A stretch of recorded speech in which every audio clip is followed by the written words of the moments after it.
Olá, meu nome é Kézia, bem-vindo ao Super Econômica. E no vídeo de hoje a gente vai falar como precificar um fundo imobiliário. Então, qual seria o preço justo para pagar com um fundo imobiliário, para pagar em um fundo imobiliário? Existem muitas discussões se o preço importa em investimentos, mas pessoalmente eu acredito que quanto menos você paga em um investimento, maior vai ser o seu retorno. Então, para mim, o preço importa. Sim, e hoje a gente vai falar sobre como precificar dois tipos de fundos imobiliários, os fundos imobiliários de papel e os fundos imobiliários de tijolo.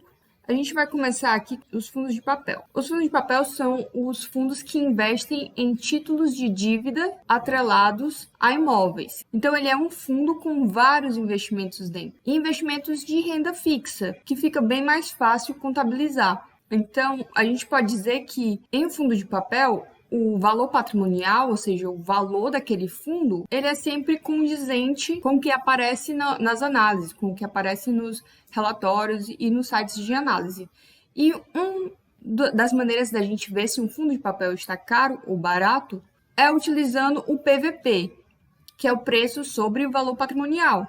O preço ele vai significar o preço de negociação na Bolsa de Valores e o valor patrimonial vai ser o valor do fundo, que a gente vai ver que vai ser bem fiel ao valor verdadeiro dele, já que ele é um fundo que tem investimentos, então esse valor patrimonial vai estar sempre atualizado. Diferente dos fundos de imóveis, a gente vai ver lá na frente que esse valor patrimonial às vezes tem uma discrepância, não é sempre igual ao valor real do fundo. Então, vamos, por exemplo, aqui, eu peguei do Funds Explorer um print do KNCR, que é o Kinea Rendimentos Imobiliários, um fundo de papel. A gente vê aqui desse lado que o valor patrimonial do Kinea é R$ 93,73. Então, o valor da cota, esse seria o valor patrimonial por cota. E o valor que ele está sendo negociado na Bolsa de Valores é R$ 90, 90,12. Se a gente fizer aquela continha e dividir esse valor por esse, a gente vai ter um PVP de 0,92. Via de regra, quando o PVP é abaixo de zero, isso mostra que o fundo está sendo negociado com desconto. Então, é isso que acontece aqui com o KNCR. Esse fundo está sendo negociado com desconto na Bolsa de Valores, ele está mais barato do que o valor patrimonial dele. Outra coisa que a gente deve comparar para fazer um investimento em fundos imobiliários e para entender esse preço justo é comparar com o Tesouro IPCA de duração mais longa. O Tesouro IPCA é um investimento do governo, do Tesouro Direto, e ele tecnicamente é o investimento mais seguro do país, já que o governo pode imprimir mais dinheiro, né, para pagar as dívidas. Então, para a gente correr o risco privado, para a gente correr o risco de investir em investimento privado, que é o caso dos fundos imobiliários, a gente tem que procurar ganhar mais do que ganharia investindo em um investimento que tecnicamente não tem risco, como o Tesouro IPCA. Então, aqui vamos simular que nos próximos 12 meses, o KNCR vai ter uma renda constante e ele vai render 5,39% se eu comprar nessa cota de hoje, né? Então, tecnicamente, esse valor aqui teria que ser maior do que a rentabilidade anual do Tesouro IPCA, para eu ter um ganho, para eu ter uma vantagem em estar emprestando meu dinheiro para renda privada. E é o caso que acontece aqui. O Tesouro IPCA, lembrando que ele vai pagar a inflação mais uma taxa, que nesse caso é a taxa de 4,37. E por que o Tesouro IPCA de longo prazo, mais longo?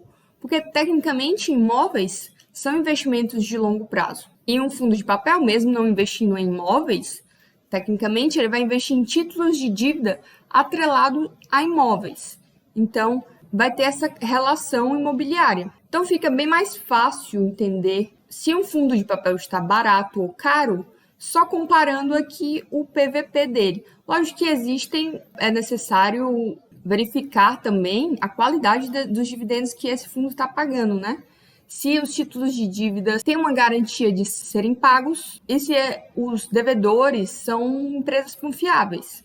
Então, preço seria a última coisa que você deveria analisar antes de comprar um fundo imobiliário. Primeiro você analisa todo o resto, a qualidade dos dividendos, as dívidas que, no caso do fundo de papel, ele vai ter. Por fim, você vai analisar o preço, se ele está caro ou barato. Agora, vamos pular aqui para os fundos de tijolo. Eles têm uma relação diferente com o seu valor patrimonial. Isso daqui na tela é um screenshot do relatório anual do Rio Bravo Renda Corporativa, que é um fundo de tijolo com foco em lajes corporativas. E no relatório anual, eles informam a avaliação do valor patrimonial dos imóveis do fundo. Então, aqui vai ter listado os imóveis, vai ter listado o valor desses imóveis e se houve uma valorização ou desvalorização e quanto foi essa valorização. Aqui a gente vai ter um pouco dos critérios de análise que foi utilizado. A empresa que o fundo contratou foi essa CBRE Consultoria do Brasil e ela fez essa análise em novembro de 2019, ou seja, essa análise é feita uma vez ao ano. Então, a gente pode ter sorte quando a gente estiver analisando o valor patrimonial esteja atualizado com aquele mês, mas também a gente pode encontrar casos que o valor patrimonial está há 11 meses sem ser atualizado. Então, tem uma discrepância muito grande. E, normalmente, essa análise é feita através do fluxo de caixa descontado. Então, o analista ele vai colocar os rendimentos que aqueles imóveis vão gerar a valores presentes. E essa análise, apesar de ter uma técnica, ela também é subjetiva, porque vai depender dos critérios do analista. Então, além de ser desatualizada, ela ainda é subjetiva. Então, analistas diferentes vão chegar a resultados diferentes. Então, o que a gente poderia se utilizar para ter um resultado mais palpável em fundo de tijolo? Existe um modelo, uma fórmula chamada modelo de Gordon, que foi elaborado em 1956 por Myron Gordon e Eli Shapiro, que tem como objetivo buscar esse preço justo, principalmente em ações, mas também a gente pode adaptar para fundos imobiliários. Então, tá aqui a fórmula do modelo de Gordon. Nela, a gente vai ter alguns elementos importantes. O P, que vai ser o que a gente vai querer encontrar, o preço. A gente também vai colocar os dividendos dos próximos 12 meses, que a gente vai falar mais um pouco sobre isso. Vai ter uma taxa de desconto e a taxa de crescimento dos dividendos. Esse dividendo dos próximos 12 meses vai ser a nossa suposição, quanto a gente acha que um fundo imobiliário vai pagar nos próximos 12 meses. Então, isso também é subjetivo e vai, com certeza, variar de fundo para fundo. Um fundo monoativo, monoinquilino com um contrato típico, ele vai ter uma variação maior nesses dividendos do que um fundo multiativo, multi-inquilino, com contratos, com a maioria dos contratos atípicos, que tem menos surpresas, menos variações aí. Mas mesmo assim pode haver variação. Vamos para um exemplo para ficar mais claro isso. Aqui a gente vai presumir que nos próximos 12 meses o nosso fundo imobiliário vai pagar, o acumulado dos dividendos vai ser mais ou menos R$ 7,8. A partir daí, a gente vai trabalhar com a taxa de desconto. Essa taxa de desconto, a gente vai se utilizar do mesmo parâmetro que a gente utilizou lá nos fundos de papel. Vamos voltar aqui. A gente vai utilizar IPCA de longuíssimo prazo, que no caso aqui ela vai pagar a inflação mais 4,37.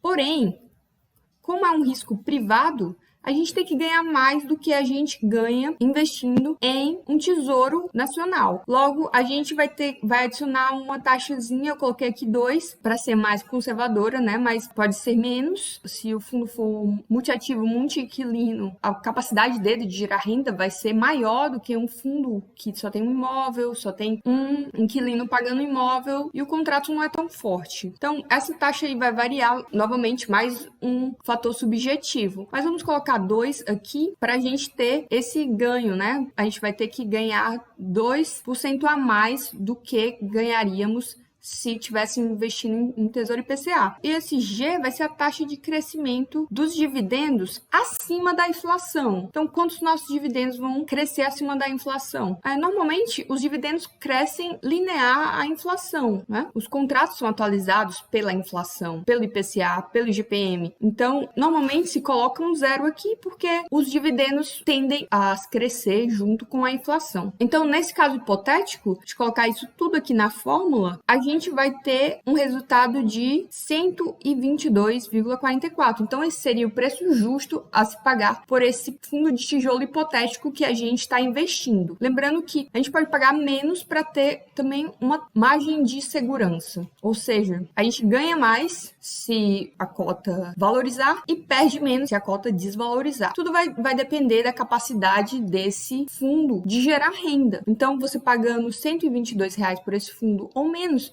você vai ter essa margem de segurança e você vai ganhar mais do que você ganharia no Tesouro Direto. Então é isso, essas foram as formas de precificar fundos imobiliários de tijolo e de papel. Essas são formas fáceis. Você pode usar o fluxo de caixa descontado também, mas é um pouco mais complexo, eu posso falar disso em outro vídeo. Mas para quem está iniciando, essa é uma boa forma para ver a precificação dos fundos imobiliários, para encontrar esse preço justo para esses ativos.